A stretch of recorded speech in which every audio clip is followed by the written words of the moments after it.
Alright, so this replay I'm going to be watching Hydrad playing Lulu, and the matchup is going to be Lulu Sivir versus Blitzcrank Caitlyn. Lulu is on the purple side, and so will not have double golems available at level 1, so going to have to play this lane a little bit passive from the start to make sure that Caitlyn and Blitz don't kill them with an early level 2 if they're being too aggressive at level 1, but definitely trying to push the lane early so that the level 2 advantage doesn't happen too quickly. So first, taking a look at runes and masteries, Lulu actually running no magic resist at all. Instead, we have 10% CDR that's probably coming partly from mastery, or could either be coming entirely from masteries with the 4 points in the offense and the 6 points in utility, or percentage points, or it could be coming partly from runes. I'm not sure about that. Running some mana regen, running a lot of mana regen actually, so deciding not to take that flat magic resist or scaling magic resist to lose. Instead going for some more utility. So that should be okay against Caitlyn Blitzcrank as long as you never ever get pulled, because Caitlyn's damage is basically entirely physical. She does have the damage from traps, so those traps, if you step on them, are going to start hurting a lot if you're not taking those magic resist runes. On the other hand, if you do get grabbed even a single time, Blitzcrank's hook does magic damage, his E does magic damage, his ult does magic damage, so you will be taking a lot of magic damage from the support in the event that an engage does happen. So a little bit risky not having that magic resist. I tend to take magic resist every single time, no matter what. Mid lane could come down and gank. Lux is going to be doing a lot of damage to Lulu this entire game, especially in the early game with no magic resist onto Lulu. Sivir stealing that big race, that's kind of bad, don't do that. But again, we're watching Lulu, not Sivir. So helping out with blue buff, getting a lot of damage down with Q, always a good idea. Try to walk with your carry, don't separate over there. Yes, it's very unlikely that they're waiting over here or something, but they always could be, so just go ahead and walk with your carry, getting good first auto attack down onto Blitzcrank. Blitzcrank taking this bush, if he starts to walk into it and you can't hold it immediately, ward the bush immediately. Don't ward the bush when he's not taking it. So that ward should have gone down as soon as he walked into the bush if you weren't prepared to walk into it after him, because he was going to just stay there. There's no reason for him to walk out of it if you weren't going to be following. And then you warded the bush when he wasn't walking into it. So this ward is sort of not really doing anything right now, especially since you're able to be holding the bush right now. So far this is, doesn't show me exact countdown, but this is nearly, this is your first ward, so this is about half of your first ward is wasted, and it's probably going to turn out that the entirety of the Explorer ward will be wasted in this case. Caitlyn Blitzcrank, I believe, did not take double golems. Against the Blitzcrank, actually, something that you didn't do is to anticipate a gank at level 1, or an invade rather, at level 1 from Blitzcrank. Blitzcrank very commonly do that. He could have hooked you right here when you walk past these creeps. Be careful about that. You really don't want to get hooked when there's a cannon creep that's going to start doing damage to you as soon as you do any damage to your lane opponent. But if the team has a Blitzcrank, you really want to get a ward down over here, just right in this bush, to avoid an invade over there. And then when your team is doing wolves, because they have a Blitzcrank, you don't want a late invade this way to happen. So what they can do is they can just walk in, sit in this bush, and then when you come back from wolves, come that way, and then pull you into the bush and get a kill that way. So against the Blitzcrank, against a team where you really expect an early invade like that, try to avoid letting them walk into this bush by blue buff without you having any vision. Missed a little bit of the lane. I'm probably not going to go back because nothing eventful happened.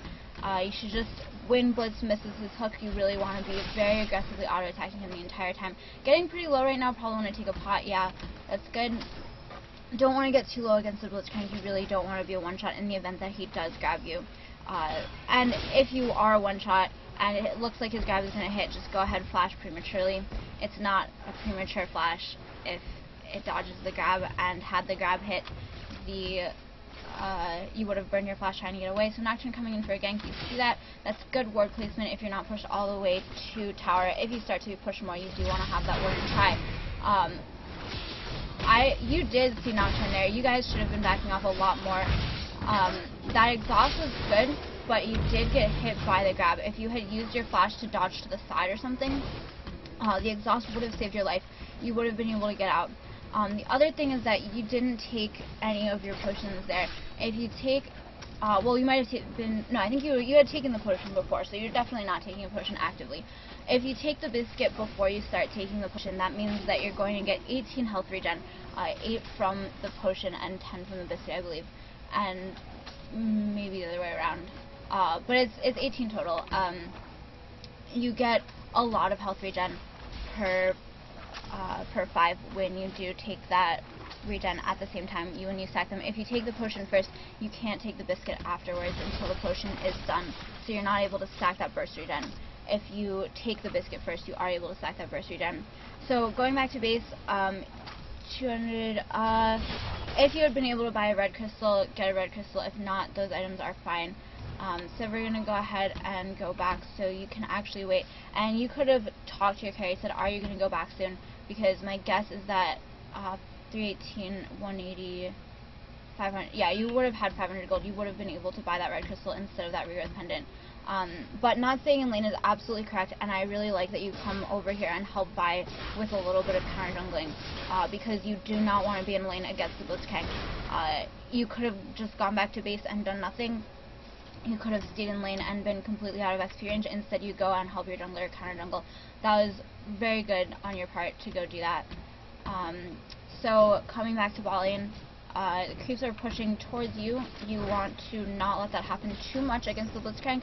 You really don't want the situation where he's standing in an unwarded bush waiting to pull you, and you and Sivir are just zoned from anywhere within that engage range, because you're not going to be able to see the pull coming until it's too late. Again, Sivir is a pretty good choice against Blitzcrank.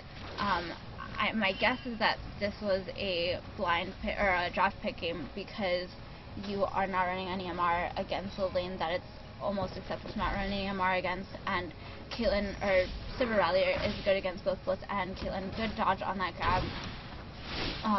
Get the slowdown onto Caitlyn.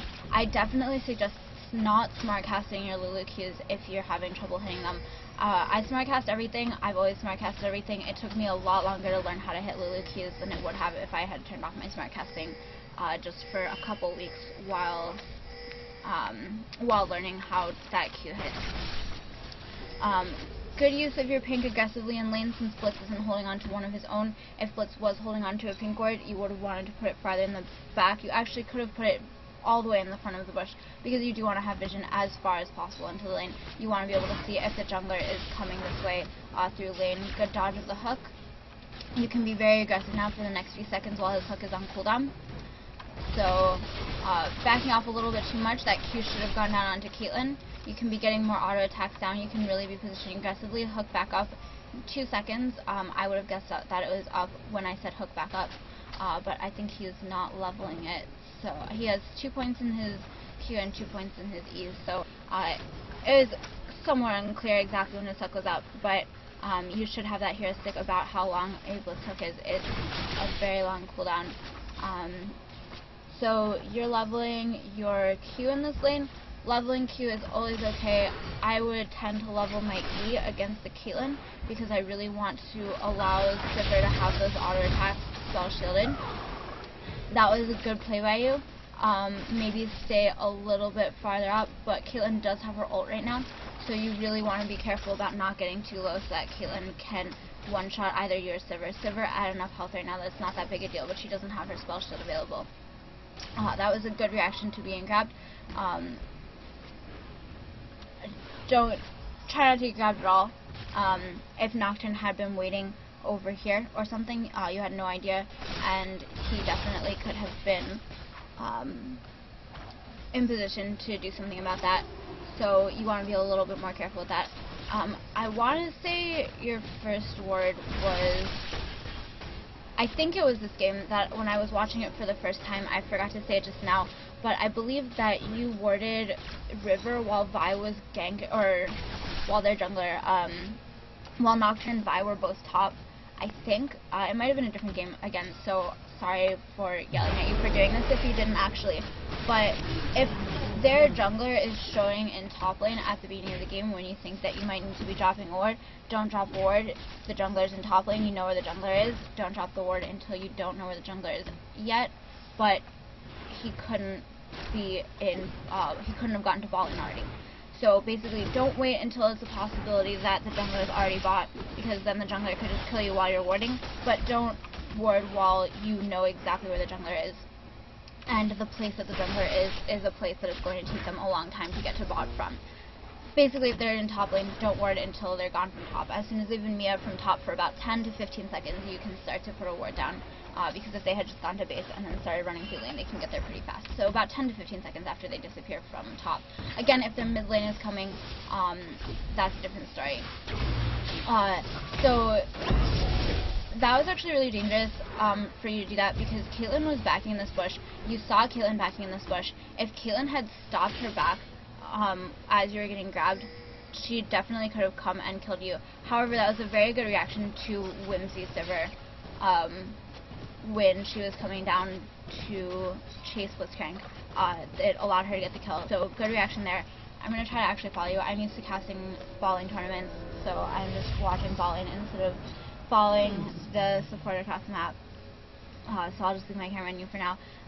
Sightstone, this I think is pre-patched, so Sightstone doesn't build out of Red Crystal. I don't like getting Sightstone in lane. I prefer getting Red Crystal and a ward or two. It does cost you a little bit of gold in the long run, but those 8 HP can be the difference between you dying or not, especially when they have a kill lane like a Blitzcrank. The extra health can be absolutely huge. It lets you play a lot more aggressively. So you'll be a lot less concerned. And going back with this much money, get a pink ward. You had a pink ward already here. Blitz is clearing your pink ward. Blitz is pinking your non-pink ward, I guess. I thought you had that pink bush, or that bush pinked. But you really do want to have a pink ward on you basically at all times in bot lane, especially if the support is, the enemy support is coming back from base. You don't want to be able to, or you don't want them to be able to just pink your pink and not have anything, not be able to do anything about it. So even if you already have a pink somewhere in lane, you do want to go ahead and put another pink down. Good ward outside of the range of Tybush. Good reaction to W Caitlyn. Just stay on your carry now.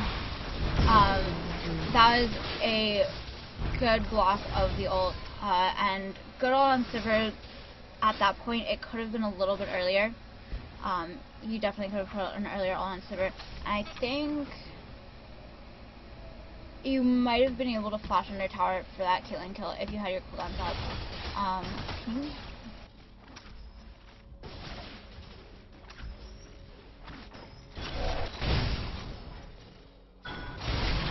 Okay, so I have good exhaust down. So your E and Q are both down right now. So 2, maybe you could have. It would have been really close. But just always look for things when you can clean up. It would have been enough damage if you had tried that, but you might have died to tower. And you don't have that much armor, so it would have been risky to try, but just at least think about doing that. In the end, it was probably better to not do that in this case, because there was, if your E had been up 1 second earlier, I think it would have been worth it to flash for an EQ down onto Caitlyn to pick up the kill. So, gonna want to be picking up boots. Yeah, picking up boots as an early item is very good against Blitzcrank, sometimes even more important than a Red Crystal. The tankiness from Red Crystal is absolutely huge if you do get grabbed, or you could just buy boots and then not get grabbed because it's so much easier to dodge his hooks. Doubling out of base, always double yourself out of base if there's not a chance of action happening around this line that you're reaching at this point. It looks like you just forgot to keep moving. I don't know if putting W on yourself actually cancels your movement, because I never stopped clicking really. But just keep clicking yourself back to lane to knock it out. Good, helping push it, Sivir push lane. You're gonna want to attack the big creep once or twice. When it gets significantly below half HP, I stop helping my carry with the cannon creep because I don't want to deny them the 40 gold. I don't want a chance of denying them the 40 gold, but you can push it for a while. Should be getting a little bit more harass down onto Caitlyn. Just try to do as much damage to her as possible. Your auto attacks do hurt the tower, and you absolutely should be hitting the tower, but when the enemy support isn't there and you can just get attacks down onto the enemy carry, go for it. you do not really want to be pinking over this ward by yourself. You want to have your carry there, or you can pink here. Especially when you're on purple team, you really want this ward to be exactly here. You really want to be able to see all the way to the back of the pit. You can even put it inside the pit a little bit. You want to be able to see all the way to the back. If you're doing dragon, you really don't want them to be able to see you doing dragon, and especially when your purple team, it's very easy for them to get a ward into the back of the pit. And the other thing is that they can place a ward right here, sort of right behind that sign over there, and then they'll have vision of the dragon, and you won't be able to clear it with your pink ward if you put the pink ward in the river.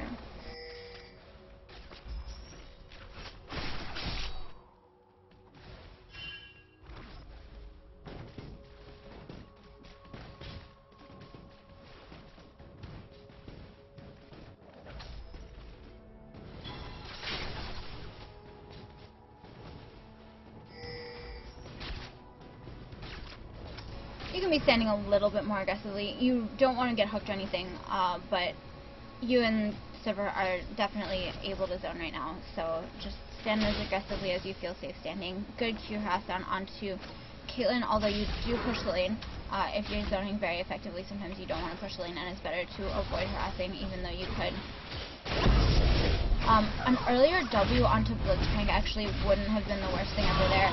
It would have stopped him from getting all of his damage down onto Sivir. And then when you ulted Sivir, it wasn't necessary there. She wasn't about to die, and you didn't get to CC anyone. So now you've lost the Nocturne spell shot. If you ulted Sivir now, you would be able to get that CC down onto Nocturne. The W is good, but you would have been able to get the earlier CC down from your ult. And I don't know why Vi isn't doing anything, but it's likely that Sivir would have been able to continue fighting if you had ulted her, CCing Nocturne for that extra time. You would have gotten the extra duration of the knockup in terms of CC. But honestly, Vi really should not have been standing there and doing dragon while Nocturne was clearly fighting you and Sivir. If she had run down, Sivir probably would have had the confidence to stay there and keep fighting for a while. But whatever.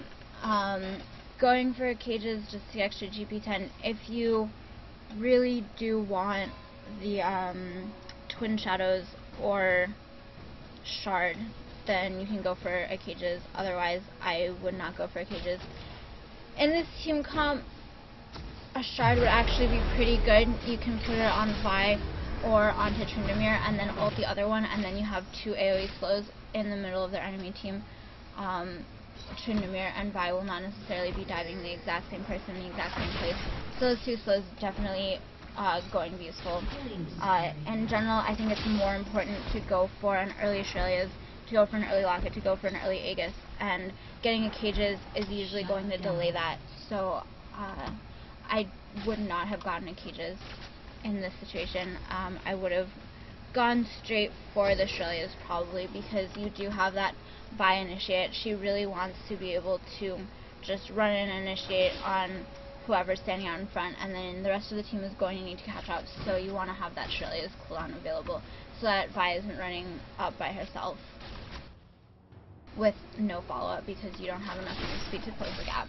So in teams with champions like Vi or Nocturne, who want to just be diving in, getting an early Aurelius, or Shyvana, getting an early Aurelius is very strong. You should be rotating over right now. You're a little bit late on that rotate. Kill happens, stop rotating. Good dodge of the hook. Good Q down onto Caitlyn. And that was a good W for Sivir. Unfortunately, she didn't shield the trap or avoid the trap, so she was unable to get any damage down. And right now, I think that if you got grabbed, you would be able to beat them. With neither team having an exhaust, you're probably fine. If you don't know whether Blitz has exhaust, then sure, be careful. But as soon as your exhaust gets up, if you get pulled and it's not under tower, you probably win the fight.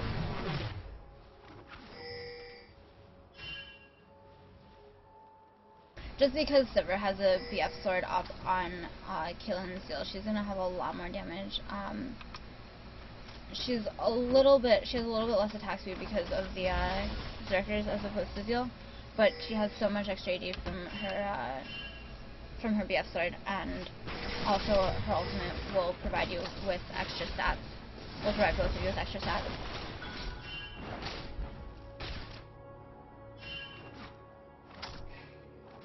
So when you see Blitzcrank up there, you really need to be taking the tower, put a shield down on one of the creeps, and queue the rest of the wave. Just get it down as quickly as possible. You really do need to be taking this tower while Blitzcrank is having so much more global presence. Blue team's turret has been destroyed. And you probably could have stayed for a little bit, but with Nocturne gone from top lane, Blitzcrank coming down now, it's okay to go back. You don't want Caitlyn to be able to take your tower. But you probably don't need to go bot anymore. You can probably just let Sivir hold that, push out one more wave.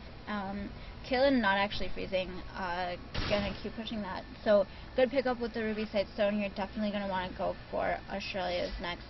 Australia's or Locket if someone else on your team is getting Australia's, but it doesn't look like anyone is. So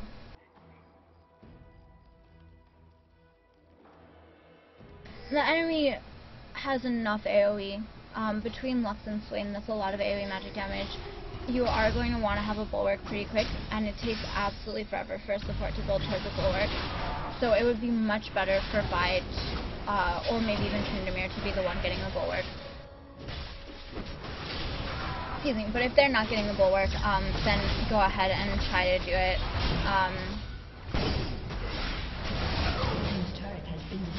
Again, a little bit of an unnecessary ult. If you were going to block the ult anyway, if you had been able to ult her instead right then as she was diving, you would have gotten the CC down onto her in addition.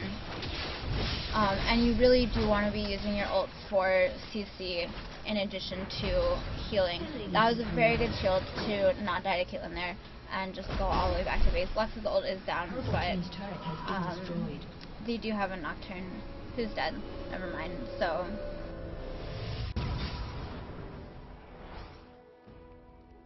you should be picking up a red crystal here. Yeah, red crystal pink ward.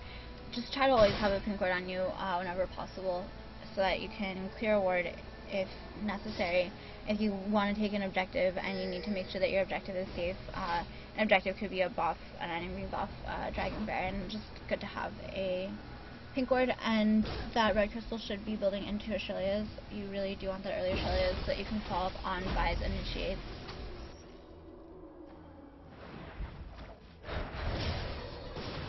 When you're pushing a tower, just go ahead and shield one of the creeps. That tower was low enough that it didn't really matter, but for the most part, you might as well just shield a creep if you're at full mana and you're pushing a tower uncontested.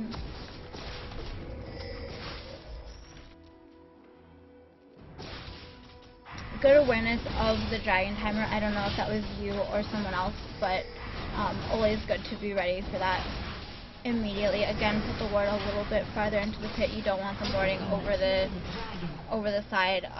Caitlyn can steal with her Q. Lux can steal very effectively with her ult. And again, this is where you want that Australia to follow up on Vi's initiate. You both get caught in the Swain snare, which wouldn't necessarily have happened if you'd been able to get there earlier. That was a very good ult out onto Vi. Unfortunately, she's going to dodge into Lux ult, and so probably fall.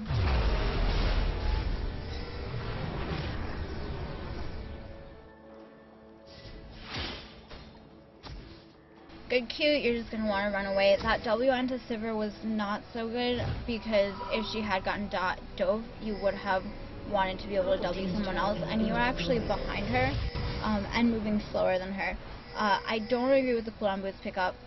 Getting a Kindle Gem is 5% less CDR than, like, once you already have a red crystal, getting Kindle Gem is 5% less CDR than getting cooldown boots. It's 10 as opposed to 15, and it costs 375 gold as opposed to 700 gold. You don't really need the extra move speed right now. Just get the Kindle Gem, go into Australia's. You could have, at this point, you could finish Australia's if you hadn't gotten the cooldown boots, and you really need those as quick as possible. Again, Australia's now let you catch up with Tryndamere, would let Vi get into position a lot earlier. You're probably going to get the Blitzcrank kill. You would be able to get the Caitlyn kill likely also if you had picked up the early Australia's. because with Australia's, Vi probably would have been able to catch up to Caitlyn around this point, and so would have been able to chase her a little bit farther, even if she got left-binded.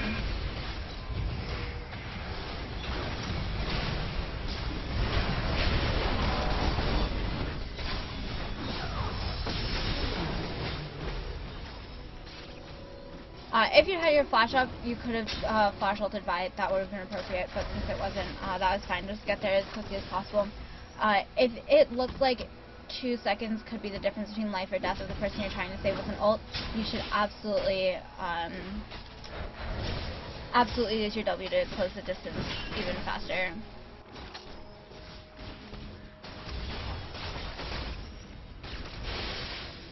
And drop a ward over here when it starts to push away. You want to be able to see as deep into the mid lane as you possibly can. You want to know where they are, where they're walking to the jungle. Are they walking to their bot jungle? Are they walking to their top jungle? You just want to know that. Nidalee getting out fine, so it's okay that you're not helping her at all. Kindle Gem, good pickup. You're actually at, you should be at 35% CDR now. Yeah, so actually with the cooldown boot pickup, that means that if you have 2 Kindle Gems, you're going to be over 40% CR, and you're almost certainly going to want to have 2 Kindle Gems virtually every single game. You're going to want 2 Kindle Gems because you're going to want both Australia's and a Locket. And so cooldown boots, good for early game CR. If you do have 10% in your masteries, not so necessary. And actually the point that I would like to make here is that I think 10% CR in masteries is excessive unless you're playing Soraka and the only stat that you need is CR, and the more CR you have in lane, actually the stronger you are by a lot. You can do a pretty ridiculous setup with a lot of CR on Soraka. And good to get that E down on Caitlyn so that you would be able to one-shot her with her Q if Vi was unable to kill her for some reason, but then letting Vi have the kill by not using that immediately.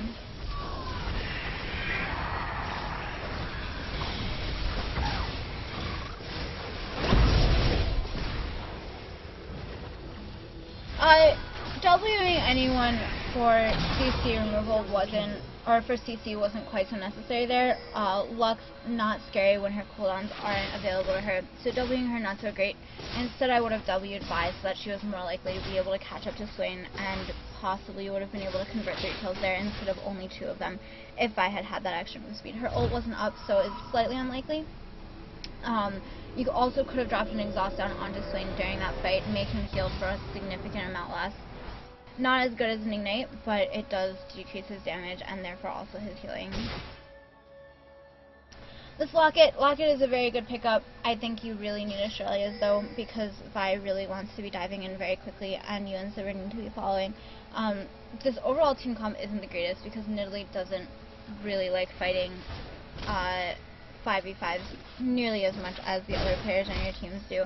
Nidalee a lot more wanting to just have long poking sessions back and forth in mid lane or in another lane. You left base was enough for a pink ward, I think. Just get a pink ward, keep Baron pinked.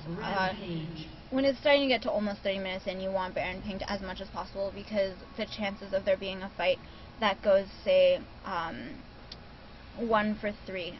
So you kill 3 of them and they kill 1 of yours. They don't kill the jungler, but the 4 of you that are still alive are a little bit low. You really want to do Baron, but you can't do it if they have vision of you. Unfortunately, no one has a pink ward, so you can't do that. You just have to give up the free Baron that you would have been able to have. Did you have a pink ward on you? So just have that pink ward on you as insurance in case something goes very well, and you want to be able to take an objective. It's better to have a pink ward on you as much as possible, unless you're pink warding the objective preemptively. So just drop that pink onto Baron, is basically the point.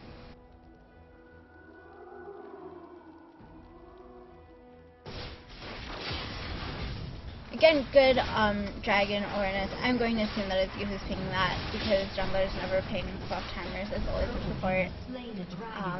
Again, Australia's would be really nice here. That the enemy team is very split. Nidalee, it seemed like Nidalee was caught, but you guys were pinching them, or had the ability to pinch them if you could gap close a little bit faster. You're not really doing anything. So you ult Vi here when she's not in the fight at all. An earlier ult onto Vi when she was in the middle of them would have been better, or an ult onto Tryndamere for the CC would have been better. Again, your ult heals and also provides the CC, and very frequently the more important part of that is the CC. So you, especially with divers like Vi and Tryndamere, very effective divers, you really, really want to be getting that CC off. Also, you didn't exhaust anyone during that fight. Even if you can't exhaust a valuable target, try to exhaust someone unless you're very certain that a fight is going to happen almost immediately after you respawn, in which case it's okay for you to not exhaust. But with these 3 remaining people that they have alive, Swain at pretty full mana and with blue buff probably would have been able to tank Baron for Caitlyn for a really long time. They could have gotten a Baron off of that. They chose to get an inhibitor instead, which is fine because they can win team fights without Baron, and that means that they want to force a fight at Baron. So it's okay that they didn't get that Baron, but realize that you guys could have been giving up a Baron. So even just making them be too low so that taking Baron isn't an option for them is a worthwhile use of exhaust. So definitely an exhaust should have been used there. And yeah, Aegis really good pickup. Shirley is also really good pickup.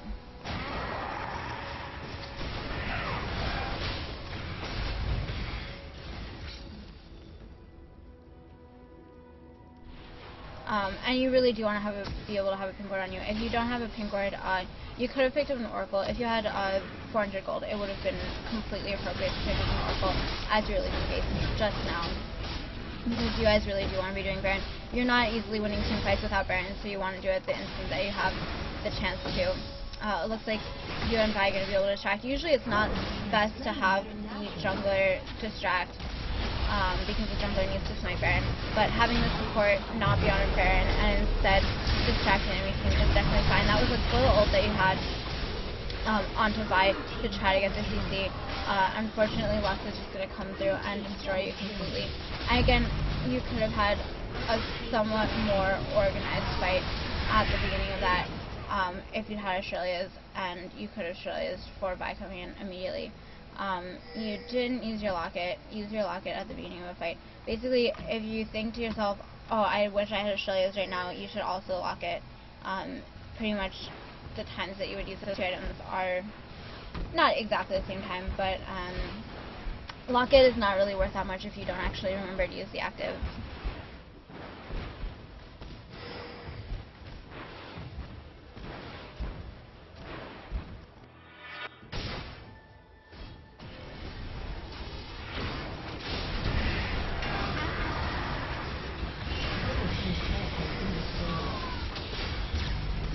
Again, another time you would like to have Australia's, and again, a time that you could have used your locket. Just whenever you're entering combat, you do want those extra stats.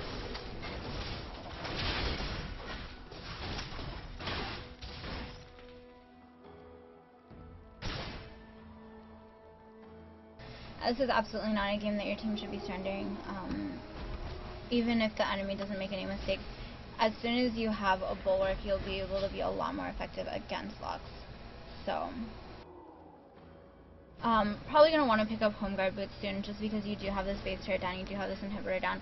Top turret is at a pretty good amount of health. Bot turret is also at a pretty good amount of health. So, not too bad in terms of turret HP that you're going to need to defend immediately. But the Aegis pickup for you will help a lot. If Vi is unwilling to pick up an Aegis, you sort of do need to. But I would personally suggest in this game Shirley's Aegis would have been a better item build order than Locket Aegis, because you really do need that extra movement speed.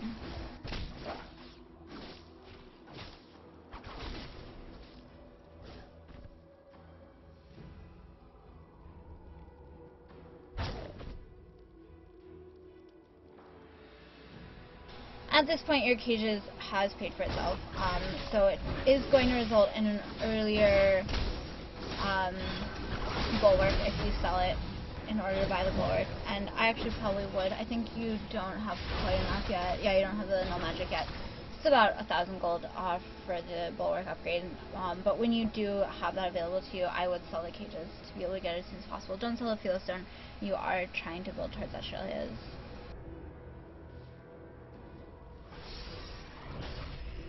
And whether you get if you were to have a team fight right now, I would probably actually still say that Shirley's is a more important pickup than Bulwark, but depending on how the next fight goes, it's possible that will change and you'll actually want Bulwark first. Bulwark is very, very good against the dual AP that they have, getting the extra magic resist. But again, if you could Shirley's, you would have been able to catch up a lot sooner.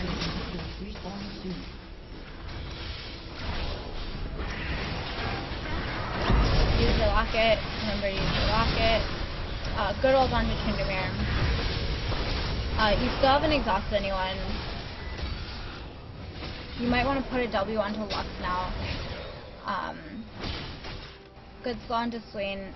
You never exhaust anyone. I'd actually ping onto Caitlyn there. Want to go fight that. Sivir just blocked that for you. Sivir should have spell shielded that. Sivir didn't spell shield that, but should be able to life steal. 600 gold. Not quite able to sell your cages for that Bulwark, but very soon you'll be able to. Blue team has slain the dragon. So we're just gonna heal up and refresh your word stack. Could go for home guard or just save for that Bulwark. Saving for the Bulwark is probably okay. But when Baron comes up, you are going to want to have an Oracle, and that should be in about a minute and a half is my guess. I wasn't really paying attention to the timer, but I'd say about a minute and a half. When it comes up, you do want to have that Oracle, so maybe even at the expense of having your Bulwark. So the home guard boots pickup would be okay because you do want to get the Oracle soon, and you're not going to be able to afford the Bulwark plus the home guard enchantment. And at this point you can sell your cages, I think, for the Bulwark. If you can't, then definitely after taking raids do. If you just need a single jungle camp and then you're able to get a big item, just tell your team, I need a single jungle camp and I'm able to get a big item. You're also very close to level 16, you really do want that level 3 ult as soon as possible. So you do get that just from instant XP, but you would really like to be able to pick up a Bulwark before the next fight.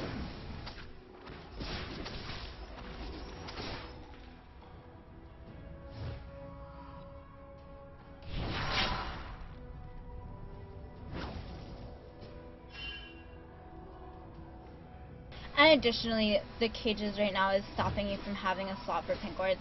Having that extra item slot for pink wards is probably more important than having the extra AP that the cages is going to give you.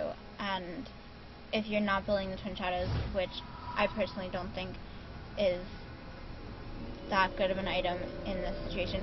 Twin Shadows is very good if your team is ahead and you want to be catching people out.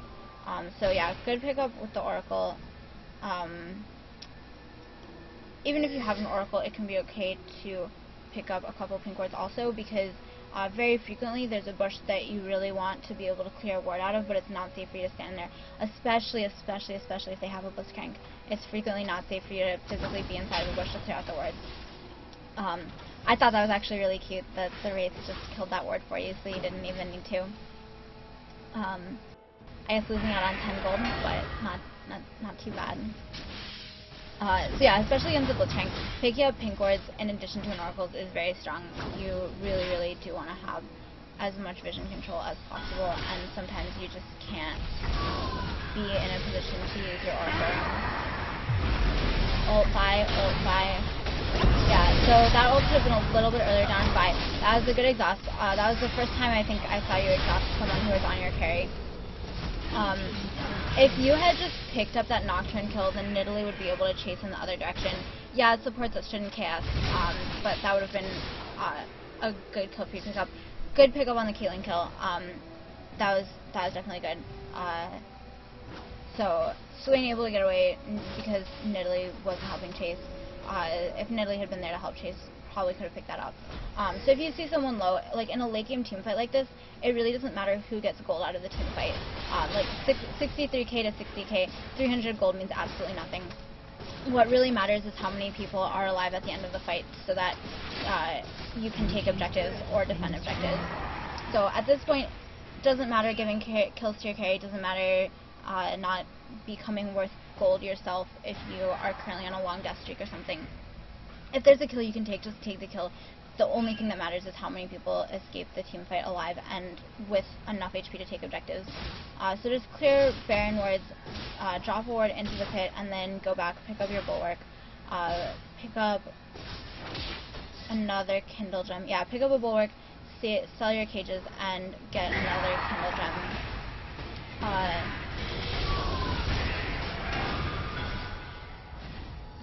Really wanting to get that Shirley as soon as possible.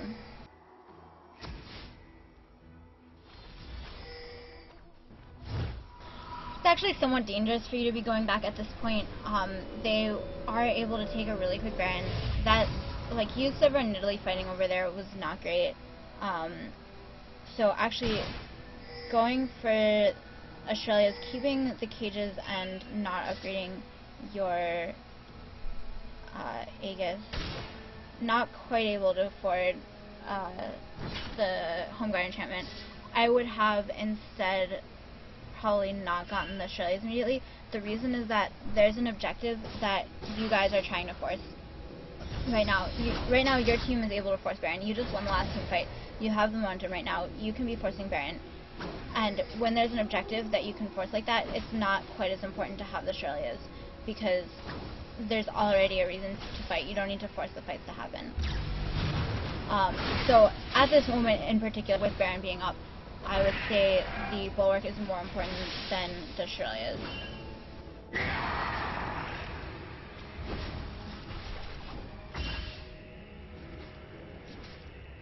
If it wasn't a dual AP on the enemy team, if it was just a single AP, then it wouldn't be so bad to not have the bulwark, but both Swain and Lux are doing a lot of damage to you, so you are wanting to get that bulwark as soon as possible, and should definitely sell your cages when you can, which should be in about another 100 gold. So I'd ask for Wraith there. I think if you had taken Wraith there, you could have gotten your bulwark. And you guys need to be really careful about Baron with Tryndamere bot right now. The other 4 of you should be really clustered around Baron right now so that you can push them off of it.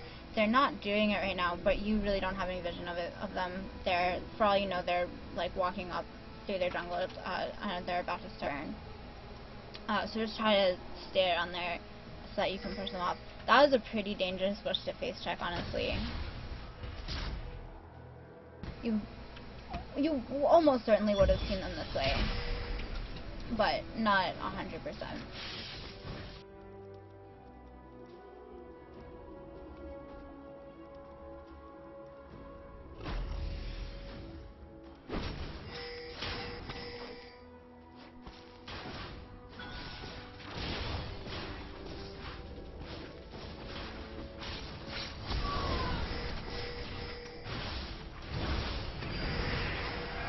So okay, yeah, this is good Baron.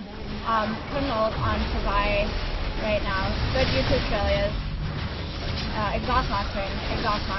There should have been a much earlier exhaust into Nocturne. Immediately after Nocturne started diving for your carry, he should have been exhausted. Double kill.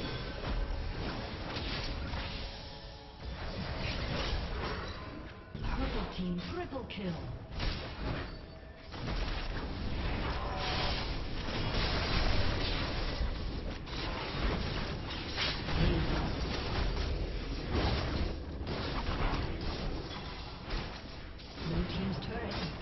At that point, that's game. So definitely, your team started winning fights when you started exhausting the person who was diving the carry and using your ult in a more offensive manner. You can use your ult on your carry to give extra health, but you should really be using your ult to CC someone. So when Nocturne is in melee range of your carry and attacking your carry, that is an excellent time to ult your carry. You really do want to be giving that extra HP to your carry if possible, because you want them to be as strong as possible.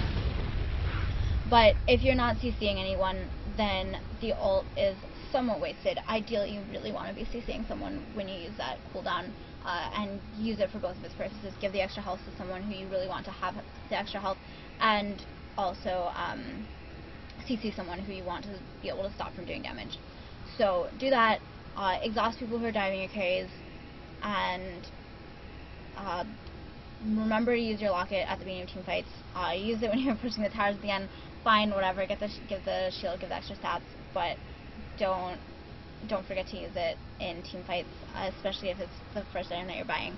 And again, when you have a diver like Vi, like Nocturne, like Shyvana, to some extent Olaf, but Olaf is likely to get his own Shelias. You really do want an early Shelias to help that engage. And also when the enemy team already has the Shelias, you want to be able to counteract their Shelias, so that they can't get such a strong engage on you. It's hard to avoid a Nocturne engage, but if Nocturne engages the rest of the team Shelias, and you really don't want to be fighting that, it's much more likely that you're going to actually be able to disengage that if you have the Shelias as opposed to if you don't. So work on those things, and I think that's it.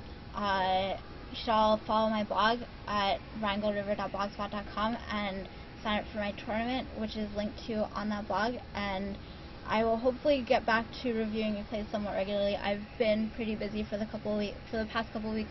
Organizing a tournament for the first couple times is more work than organizing it once it's already been running for a while, so hopefully I'll go back to having time to review replays. So if you have a replay that you want me to review, send it to me on Reddit or message me on Twitch or something, and I will try to get to it. So thanks for watching. Hopefully you learned something about playing Lulu, and I'll see you next time.